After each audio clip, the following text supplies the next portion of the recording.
J'ai un coup de gueule contre la Fédération française de football, même si vous aimez son président. Je l'adore. Parce qu'elle est une des seules en Europe à ne pas accorder de pause aux joueurs musulmans pour qu'ils puissent couper, faire la coupure, rompre le jeûne pendant le ramadan qui a commencé ce week-end. C'est absurde, ça n'a pas de sens. On pourrait les laisser boire ou manger un peu pendant 30 secondes. Ça se fait en Angleterre, en Allemagne, aux Pays-Bas, maintenant en Belgique. C'est formidable, ça ne gêne rien.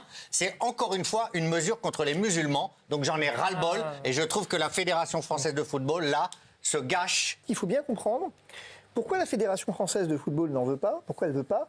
En fait, ça tient à un contexte très simple, qui est la loi et la culture.